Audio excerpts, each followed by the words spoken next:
There are betrayals you can see coming, and then there are the ones that hide inside a child's lunchbox. Today's story begins when a father finds a glittered unicorn box in his briefcase and discovers it's more than a mix-up. Tests reveal arsenic, a pattern of accidents, and a truth that points straight back home. What unravels next is darker than an affair, a network that forges voices, manufactures alibis, and turns love into a weapon. Stay with me, because the moment you think you know who the villain is, the cameras turn on and everything changes. If you care about how far a parent will go to protect a child, this one will hold you to the very end. You are watching Cheating Stories 7. If the story pulls you in, remember to like, subscribe, and tell me what you would have done in his place. Now, let's step into Caught Cheating. Wife tried to poison my daughter, but I took everything back. Mason Reed had built Reed Secure from a garage into a national security consultancy, the kind that installed vaults for people who stored more secrets than silver. He lived by blueprints, redundancies, and plans within plans. Yet on an overlit Tuesday morning, all of that expertise collapsed under the weight of something ridiculous: a glittered unicorn lunchbox in his briefcase. It was Lily's, 10 years old, stickers paling, satin bow loose from too many playground drops. His wife Vanessa texted brightly, "My bad, swap later, big love." Mason smiled faintly, the kind of smile men wear around something fragile, and set it on his desk. Dr. Alan Mercer, trauma surgeon turned private physician for Mason's wealthier clients, arrived to pitch biometric sensors. His humor drained the second he saw the lunchbox. He didn't touch it. He crouched like a bomb tech. "Don't open that," Alan said, white crystallization by the zipper, consistent with arsenic salts. The word detonated somewhere behind Mason's ribs. Lily's fatigue, the fevers, her soft groans over oatmeal, all of it crashed into place. Vanessa, the woman who curated vitamins, labeled Tupperware, Googled kid-safe bento. "Hospital now." Alan's voice cut clean. "Quietly, we test Lily, we test the contents, and we do not warn whoever did this." The drive to scent. Augustine dissolved into a tunnel where clocks did not behave. Mason signed Lily out of school with a joke about dentists, lungs drowning beneath competence. She skipped beside him, chirping about missing math, her innocence heavier than any vault door he had ever built. At intake, Dr. Nadia Shah transformed phlebotomy into a parlor trick. Labels neat, tone soft, hands steady. Mason stared at the barcode scanner instead of the vials, words like dose and duration flashing in his head. His phone hummed with Vanessa's texts: milk, cereal, a heart. Domestic lullabies sung over the shriek of possibility. He did not reply.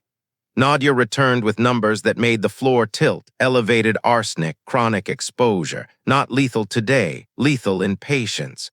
She spoke of chelation and observation. Mason heard only Lily, months, someone in my house. In the hall, Detective Cole Turner waited with cold coffee and older scars. Mason knew him from breach cases. Cole never wasted words. "If this is domestic," Cole said, "one panicked call tips the hand. You want strategy, not catharsis." Strategy Mason understood. What he could not yet understand was how to tell his daughter her own mother might be rehearsing her obituary. By sundown, the house became a cathedral of hidden eyes. Button cameras nested in frames, a mic in the HVAC grate, a lens disguised as a brass screw. Mason didn't think in suspicion, he thought in coverage. Love without verification, he decided, was a luxury he could no longer afford. When Lily finally slept under the hospital's quiet machines, Mason kissed her forehead, lied about granola bars, and walked into the night with her lunchbox sealed in an evidence bag. He had crossed the line he once swore he'd never need, the one where a father stops being a husband first.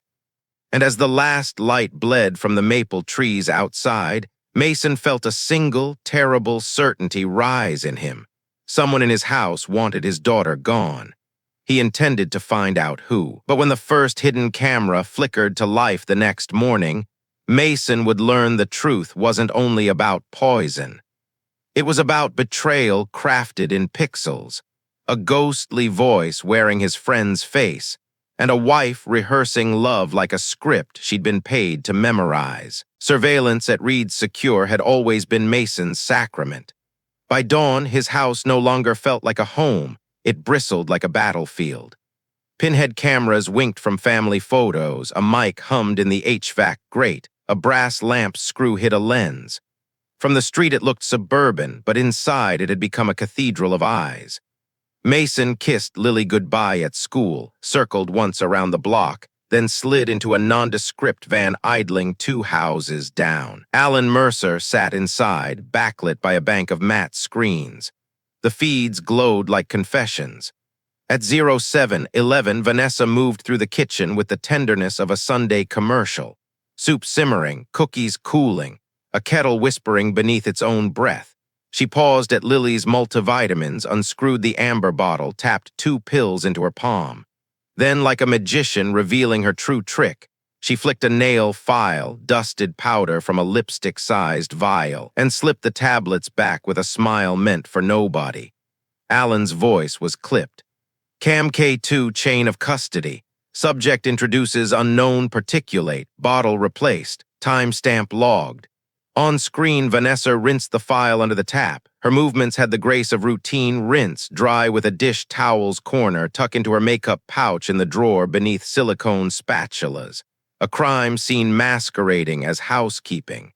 Mason's jaw set. "We can't leave the bottle there." "Not yet," Alan answered. "We swap under cover, otherwise she feels the draft." They watched in silence as breakfast unfolded like theater. Eggs sizzling golden, toast browning evenly, Lily's cereal measured to neat 3/4 cups. Vanessa prepped each step as though auditioning for perfect wife. But in the home office feed, the mask slipped. No searches for children's fatigue. No Pinterest boards about healthy lunches. Instead, an encrypted client Mason recognized from darknet threat reports. A message icon blinked. Sender H. Profile image a medical caduceus. Vanessa accepted an incoming video call. The voice that bled through the speaker was one Mason knew too well, Alan's voice. Gentle, measured, safe. 2 more weeks, fake Alan said. Slow titration keeps it invisible. In the van, the real Alan froze. His face drained, his hands twitched toward the monitor. "That's not me," he whispered. "The office, the lamp, they are wrong. The pen clicks too fast. They trained it Mason. Someone's wearing my voice." On screen, Vanessa tucked a strand of hair behind her ear, the gesture of someone who no longer needed to perform innocence. "And the policy?" she asked. "Signed," the phantom Alan replied. "If Lily declines, Mason pays out fast, then you'll have leverage." The word leverage scuffed raw across Mason's nerves. This wasn't infidelity of flesh. It was infidelity of reality. His wife's lover wasn't another man in bed. It was a network dressing betrayal in his best friend's skin. "Deepfake," Alan muttered, each syllable a diagnosis. "They stole audio, my podcasts, hospital webinars, the allergy PSA, kindness and adverbs. That's all it takes to build a ghost." Mason didn't blink. "Then we trapped the ghost." Vanessa ended the call, thumbs flying over glass. The sniffer Alan had embedded on her phone translated contact names. One surfaced, Hale. A reply pinged back, a time. A location, a cocktail bar in a downtown hotel Mason and Vanessa had never visited together. Cold operational grammar. No emojis. Cole answered Mason's call before the first ring finished. "Send me the number, I'll peel it." 20 minutes later, dossier fragments hit Mason's phone. Shell Company, Las Vegas P.O. Box, payments in and out, chemistry invoices disguised as wellness research. "Shell peels to Nevada," Cole said. "I want a live meet on Hale. Don't spook her." Mason stared at the kitchen feed. Vanessa now FaceTimed Lily's piano teacher, smiling wide, heart over the eye in her voice. The perfect mother, the perfect wife. The same hands that had salted her daughter's life with poison now folded tea towels and watered a fern. He tapped a message to Nadia. Prepare a sealed kit for a controlled vitamin swap. Another to his Reed's Secure Tech. Silent mirroring of Vanessa's laptop. A third to an old contractor who hunted the human hands hiding inside automated systems. "Why frame me?" Alan asked softly. "Why my face?" "Because you absolve her," Mason said. If she's caught, she points at you. A doctor told me to. They wrote the alibi before they committed the crime. Alan's eyes hardened. Then we record her writing it. At 11:03, the kitchen cam caught Vanessa decanting soup into a thermos, taping a note to the lid. "Get well soon, my brave girl." The handwriting was sweet. The contents were lethal. Moments later, her phone lit again. "Hale, tonight, 8, corner booth." Mason watched her set the thermos down, humming as if she'd just finished something virtuous. On the fridge, a photo of Lily with frosting on her nose smiled back at him through the lens. He straightened his cuffs in the van's reflected glass. His voice was steady when he called Cole. "I'll meet Hale." "Not alone," Cole shot back. "I'll wear the wire, but she can't smell protection. If she thinks I'm being guarded, she'll tighten the noose." Alan put a hand on Mason's shoulder. "Then be boring," he said. "Be the husband she thinks she's outsmarted. Let her underestimate you. That's where she keeps her wallet." Mason nodded once. On screen, Vanessa locked the door with Lily's chosen code, the one she called Lucky. The house sighed into quiet. The trap was live. That night, under the velvet glow of a hotel bar, Mason would sit across from Vanessa and the man she called Hale. And when the vial slid across polished wood, he would discover that Betrayal didn't only whisper in bedrooms. It ordered drinks, priced life insurance, and smiled while it poisoned the future. The bar was dressed like respectability wearing stolen perfume. Velvet chairs swallowed posture. Low bulbs polished every mistake into charm. A string quartet dragged a pop song into something expensive, the kind of music that convinced people their sins came with garnish. Mason arrived early, his wedding ring buffed to pity, his suit cut to look like he belonged to accounts, not grief. He chose a corner table with perfect sight lines, door, service hall, bar mirror, and slid a wafer-thin recorder beneath the linen, its tiny red light pulsing like a second heart. Vanessa entered as if curated, cream blazer, hair catching every chandelier's approval. She kissed Mason's cheek with practiced affection, ordered a Chardonnay she always framed as frugal luxury, and spun a story about Lily's courage at a vaccine appointment. Her words were sugar, her delivery steel. For a second, Mason almost forgot what waited under the tablecloth. Almost.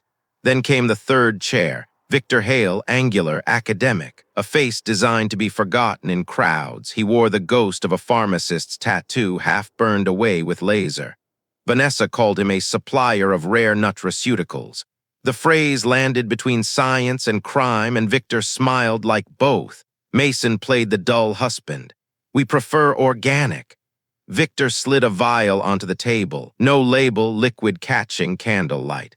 "Organic chemistry is still chemistry. Microdoses suspend suspicion. The body metabolizes the story you feed it." "How poetic," Vanessa purred, though her eyes stayed on the vial as if it were already currency. The recorder caught every syllable, every clink of cutlery.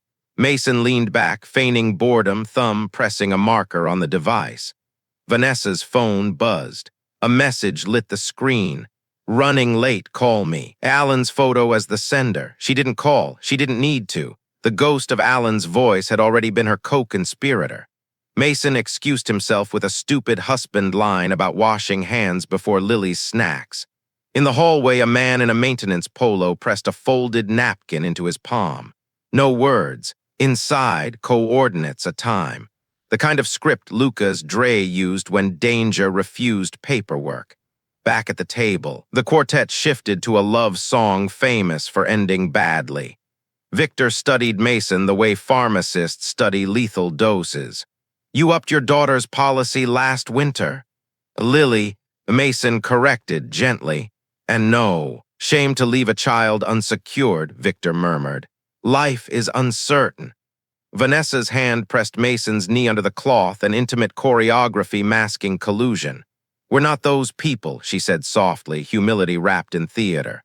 Mason smiled, dead calm. "Of course not." He lied easily. "Tomorrow I see my lawyer. Everything goes to Lily, trust locked. If she doesn't reach 18, it all goes to charity." The air shifted. Vanessa's pupils narrowed. Victor's jaw clenched. Micro-expressions betrayed their math. The window was closing. Victor pushed the vial closer with a surgeon's precision. Insurance for immune systems, the body listens. Mason snapped a photo under the table, his wedding band marking scale, and sent it to Cole, target Hale live. Table mic rolling, pull DMV. Bread arrived. Laughter floated. Mason bought them comfort 30 seconds at a time, the recorder drinking every lie like communion wine.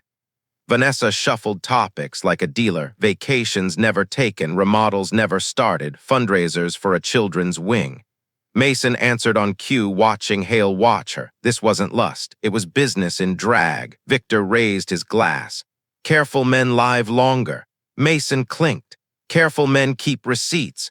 The toast tasted like venom. Vanessa sipped anyway. When Mason returned from the corridor, the vial was gone, vanished into Vanessa's purse with a flick of Hale's fingers. She smiled like dessert had been ordered. "We should go," she said. "Lily likes bedtime stories." At the coat check, Vanessa slipped her arm through his citrus perfume softening poison. "Tomorrow we start fresh," she whispered. "Tomorrow," Mason said, though the word carried a promise she couldn't imagine. Because tomorrow, her fresh start would arrive sealed in an evidence bag, soup laced with poison, and a confession waiting to be caught on camera. Mason was done being her audience. He was ready to be her executioner. Morning came soft for the city, but sharp in Mason's house. Vanessa ladled chicken soup into a thermos, humming the melody from their wedding like a lullaby sharpened into a knife. The kitchen cam caught the measured tilt of her wrist, the shimmer of powder from a lipstick-sized vial falling into broth.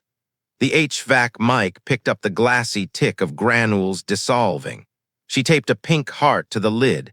"Get well soon, my brave girl," a murderer's note dressed as devotion. Mason carried the thermos to St. Augustine under the guise of comfort. In a side lab, Dr. Nadia Shah cracked the seal with sterile hands. The air smelled of bleach and betrayal. "Chain of custody?" she asked. Cole slid the sign form across steel.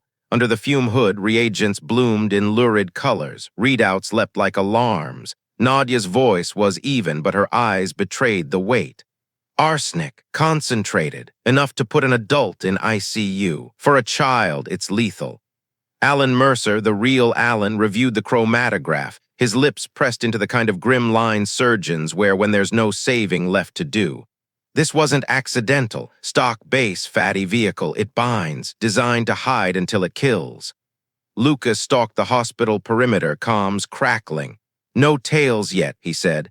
"But bells like this ring long. Someone will come listening."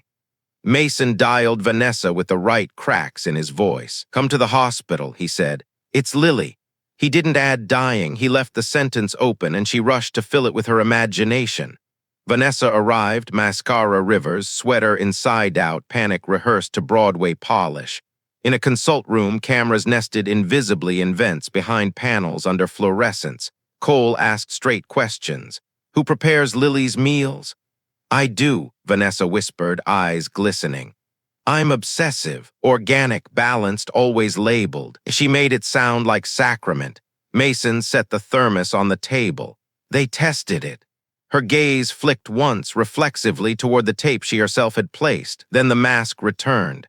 Why would anyone?" Cole pressed play on the tablet. The footage unspooled, the vial, the dusting, the stir, the humming. Vanessa's own voice filled the room, sweet and damning. She watched it as if it were weather in another city. "That isn't what it looks like. It looks like you tried to kill my daughter," Mason said, and the truth was flat, heavy, undeniable. Vanessa tried indignation. "You've staged this, spy toys, manipulation." Mason leaned closer, shadow falling across her. "Then tell me who H is, why you needed Alan's face, Alan's voice to bless her death." Her chin lifted. A tiny tremor escaped before resolve. "You were never supposed to see," she said. "Not because I hated Lily, because you love her more than me." The air went thin. Infidelity wasn't always flesh. Sometimes it was envy that hired a chemist. "And the fake calls?" Cole asked, tone clinical. Vanessa's lips curved into a surgical smile.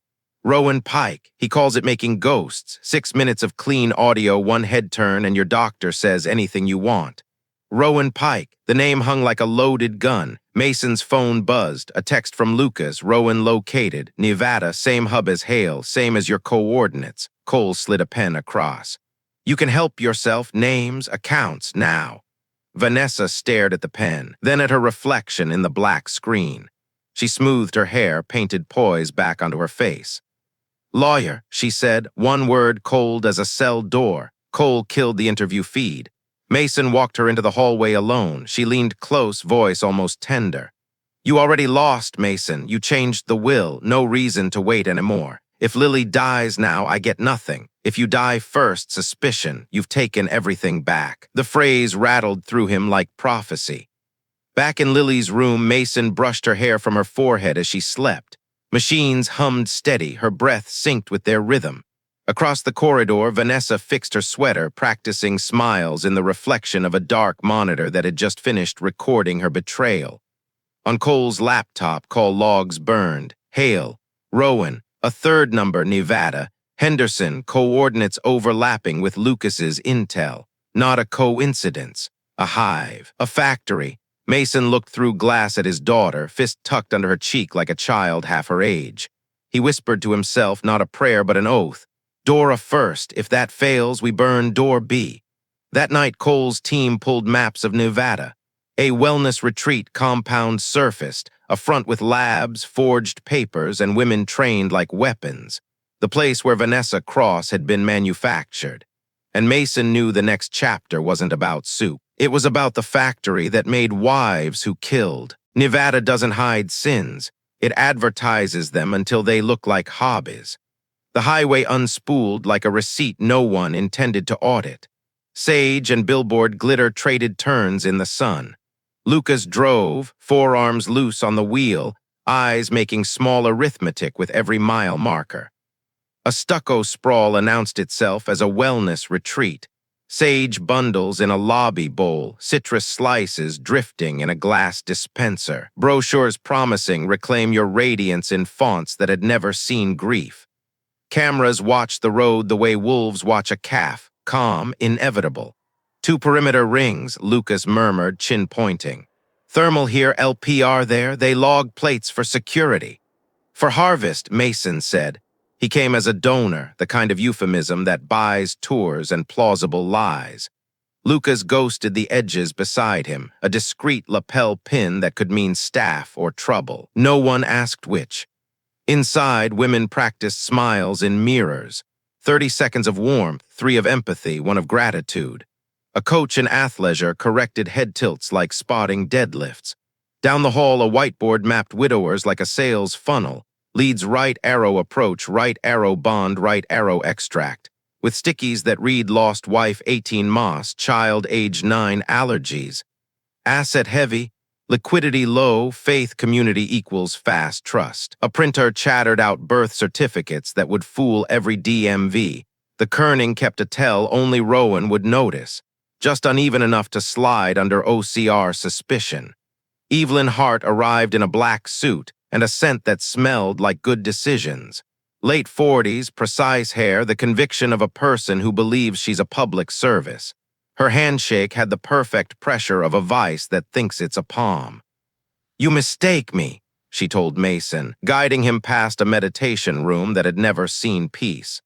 We don't make monsters, we hire grief and retrain it. Women come here invisible, we teach them to be seen by exactly the people who need to see them. Widowers, Mason said. Men seeking purpose, she corrected, courtroom gentle. We systematize companionship, optimize risk, repurpose inertia. If you were truly a donor, you'd appreciate the ROI. At the rear, a chem lab thrummed with small crimes. Victor Hale argued over reagent purity with a junior tech whose lab coat hadn't earned stains yet. A chromatogram scrolled by like a cardiogram for conscience.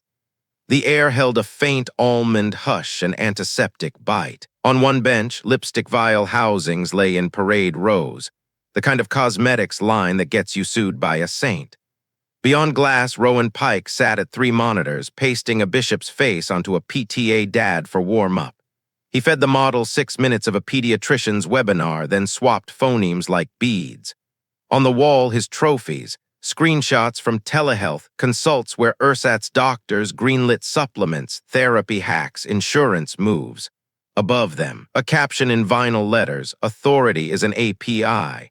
Rowan bragged the way men brag when they think their brain is a passport. My doc packs are art, he said, eyes never leaving his screens. People don't believe data, they believe faces that speak data. I sell sacraments. Evelyn's mouth flickered. We sell reassurance. There's a moral difference. There's a legal one too, Mason said mildly. Which side are you on? The solvent side, she answered, and ushered him on.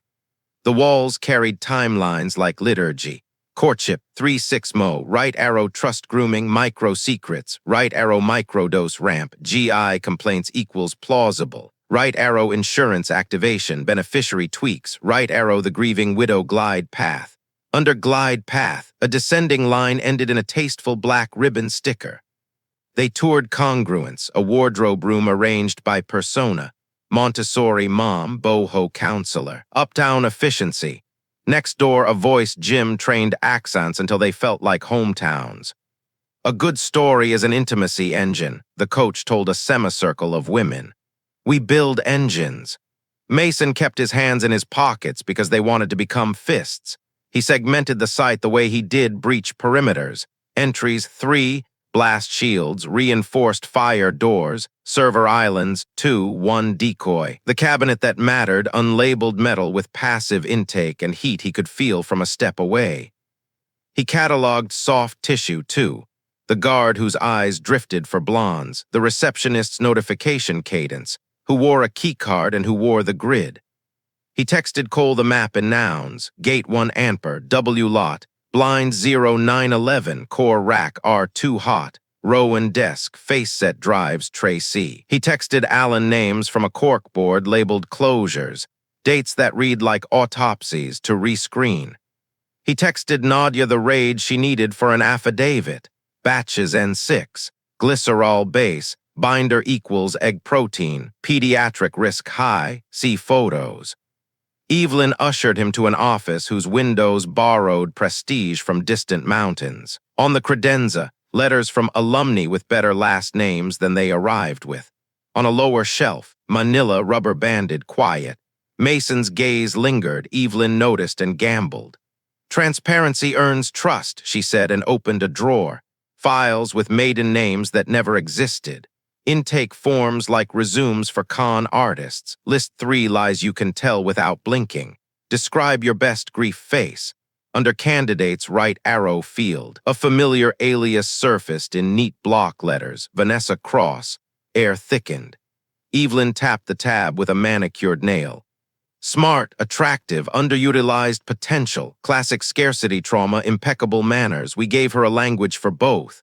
He read anyway, thin, ambitious handwriting, tragedy dressed as application. I like rules because I can follow them better than other people. I understand men when they're tired.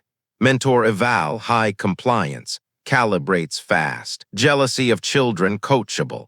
Status, assignment 1, pilot. Failure, target suspected, exit clean.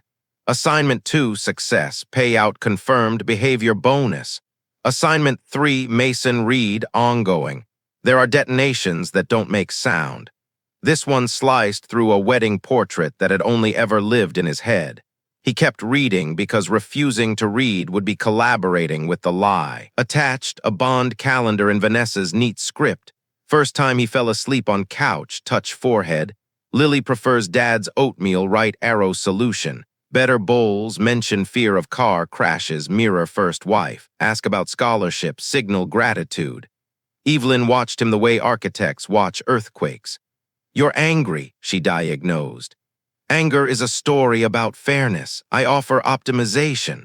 Lonely men hemorrhage assets on roulette and second homes. We cultivate better investments. In exchange, our graduates secure their futures. Is that wicked? You train people to kill children, Mason said, voice low. You call it futures. Hyperbole is its own lie, Evelyn replied. No one here wants a child to suffer, but wealth flows, grief seeks patterns, systems are gamed. We are, palms lifted, almost benediction, a response. Rowan knocked and slid in without waiting, dropping a thumb drive like a communion wafer. Dr. Pack for cohort, he said. Mercer model upgraded, latency down to 120 milliseconds with live coaching. Evelyn's glance said donor present. Rowan gave Mason a club member smirk. You know how it is, faces beat facts. Victor Hale appeared next, goggles on his head, annoyed someone had moved his god. I need POs for glycerol, he told Evelyn. And stop buying PG Local, the desert care pharmacist recognizes me. Evelyn flicked 2 fingers later. Victor withdrew, trailing antiseptic and pride. Rowan lingered just long enough to inventory Mason's watch, shoes, thread count. He left a smear of hubris Mason wished cameras could see. Tour's over, Evelyn said. Kinda steal. Wire by Friday. Our graduates update benefactors quarterly. Benefactors. The word scraped his teeth. It also bought him time. Before I commit, Mason said, show me outcomes. Evelyn considered, then keypad led them into a colder room. Dashboards glowed, dating app engagement curves, underwriting timelines, heat maps of compassion nodes, churches, pediatric wards, grief groups. A glass case displayed relics, a sympathy card template kit, a lock of hair tied with blue ribbon, a pediatric multivitamin bottle with a peeled label. Mason let the room tattoo itself onto memory. He pictured walking Lily through here one day when age and strength made this just history. This is where they wrote a story about us, he would tell her. This is where we wrote another ending. Where do students go if they fail? He asked softly. Evelyn's smile thinned. We don't love that word. Failure is misaligned appetite and timing. We reassign or we remove variables. She let the euphemism sit and waited to see whether he would call it mercy or murder. He didn't answer. He pointed to a server tower with a faint blue LED, unnamed on the network map he'd glimpsed. That. Compliance archive, she said too smoothly. Decoy, he thought. The real archive lives air-gapped and smug. He made a note, bring a magnet, a warrant, and the kind of hunger only a father can carry. A brush to his sleeve, Lucas's prearranged signal, time to go. Mason thanked Evelyn with the gentility of a donor and retraced the corridor of curated futures. In congruence, the Smile class applauded a role-play proposal. The printer offered another identity to the DMV god. In a restroom mirror, a trainee practiced crying until mascara ran in symmetrical rivers. Outside, sun like a blade. The compound hummed, efficient as a cruelty you could put on a calendar. Lucas started the truck. Well, he asked.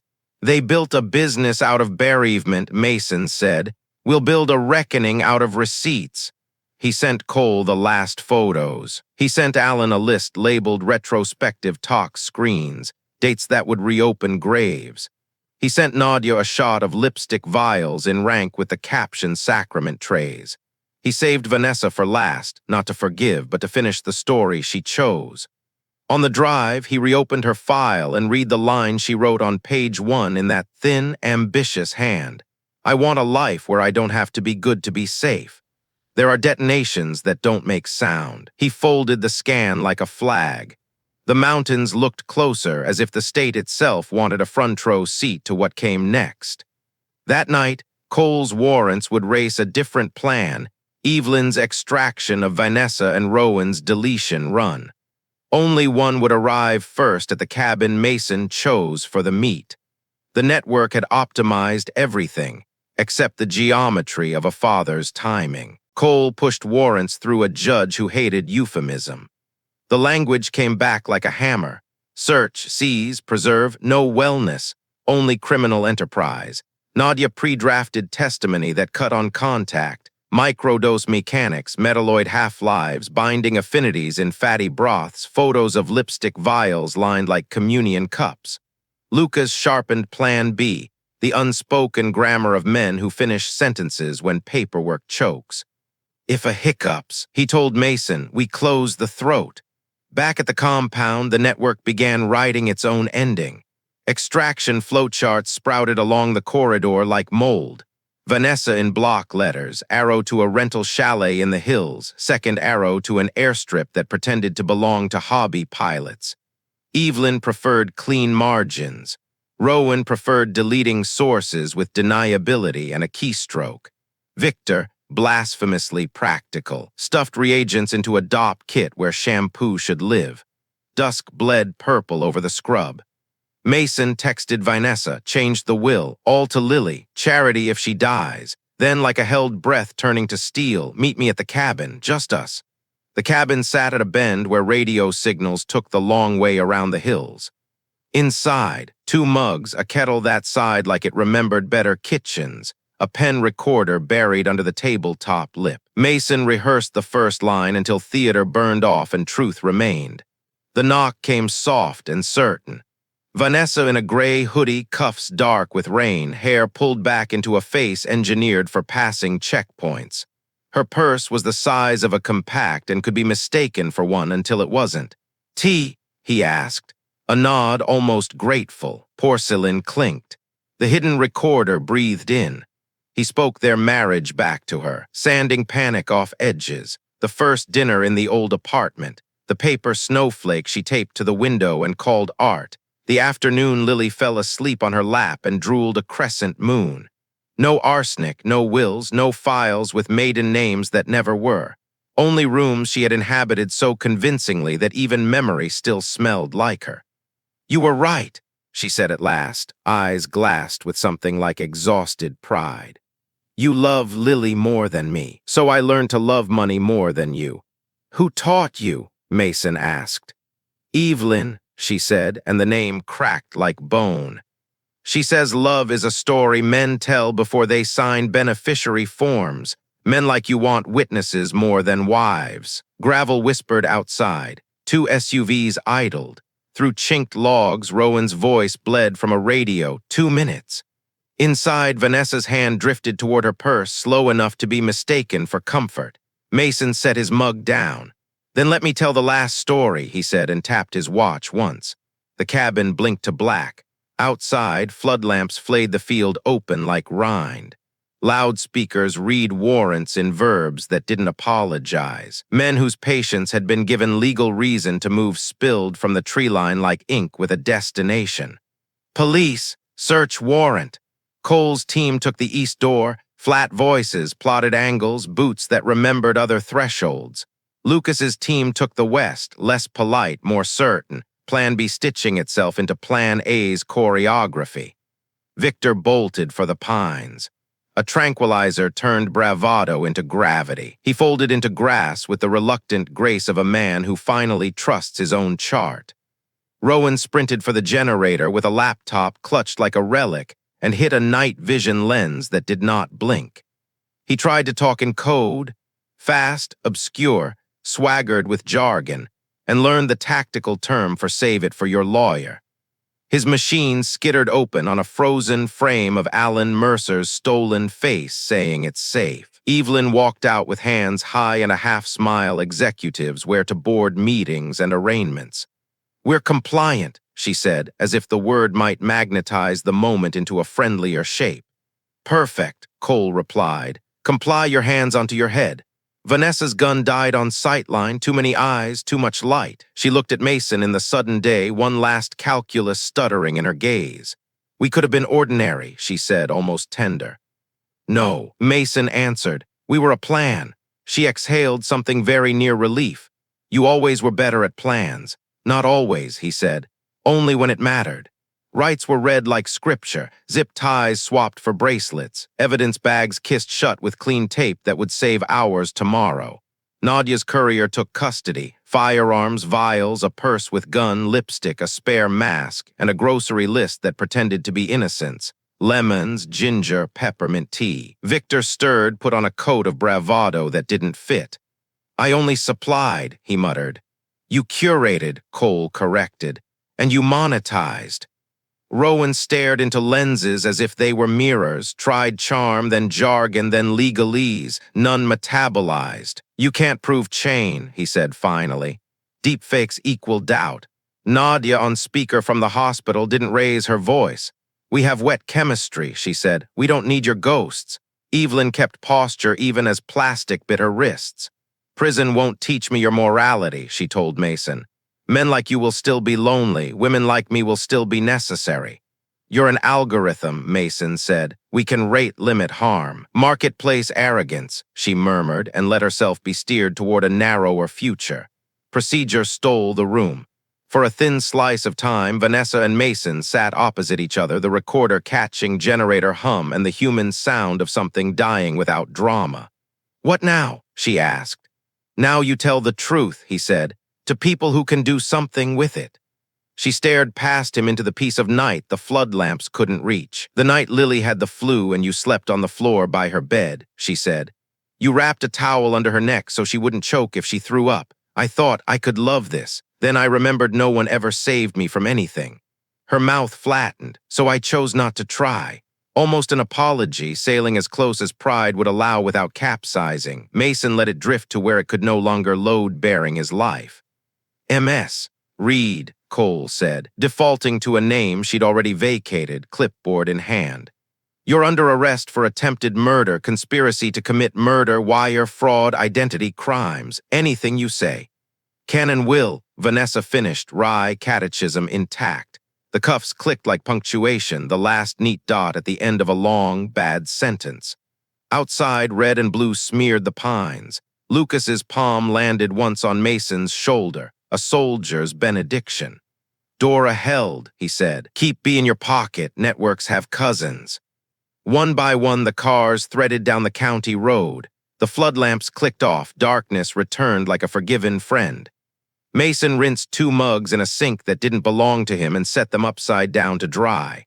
On the drive back, the asphalt unspooled in measures he finally knew the chords to.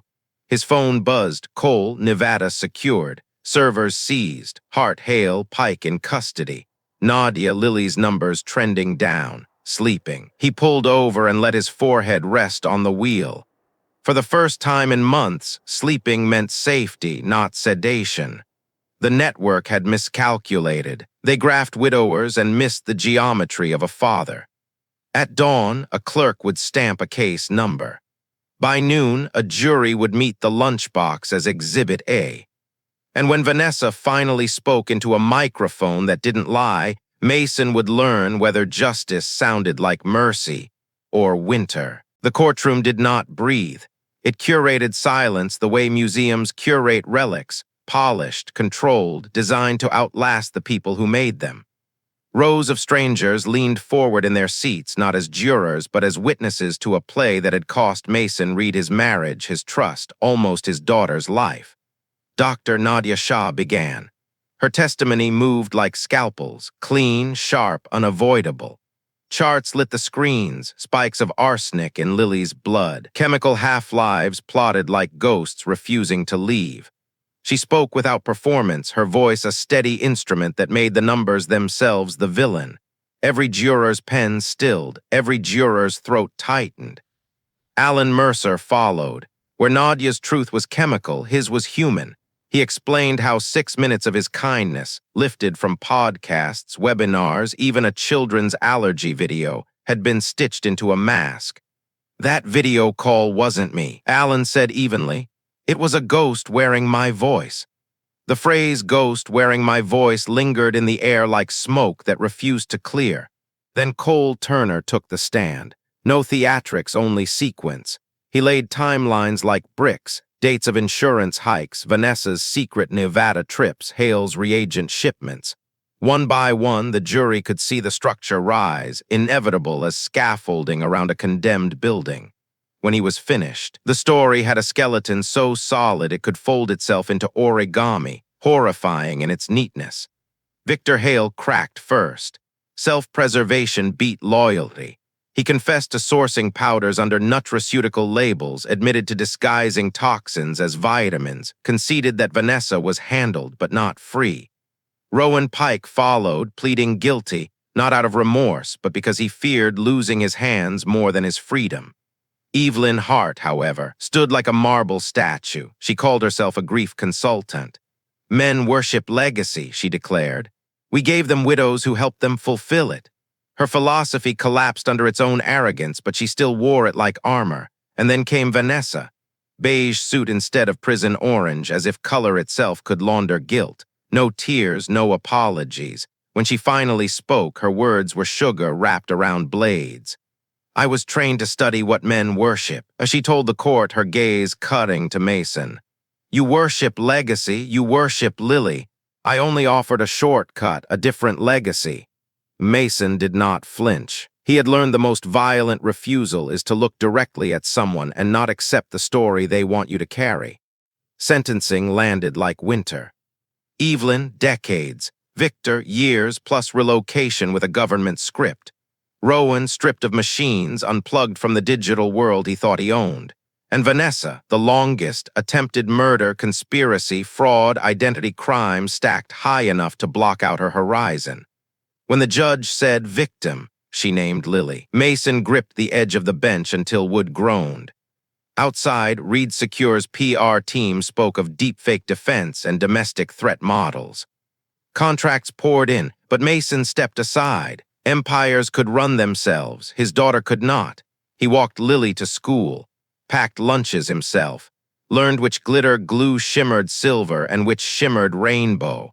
At night, he sat with a therapist in a room where silence was not a recording device. He spoke truths he had swallowed whole, truths that corroded if left inside. Revenge, he realized, had been fuel, but repair had to be ritual. Weeks later, evidence release sent a small box. Inside, Lily's unicorn lunchbox, scrubbed clean, stickers dulled by bleach. Mason placed it on a shelf above the kitchen table where morning light could strike it. Not as a shrine to pain.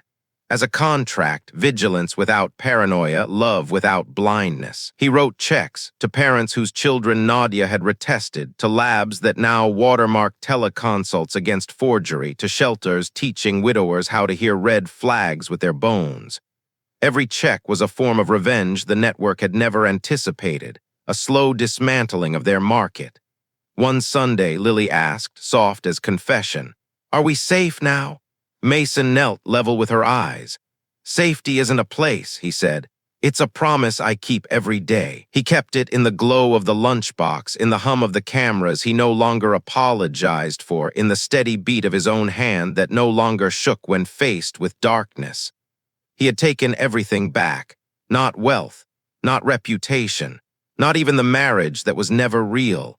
What he reclaimed was rarer, the single thing the network had never priced correctly, never learned how to counterfeit.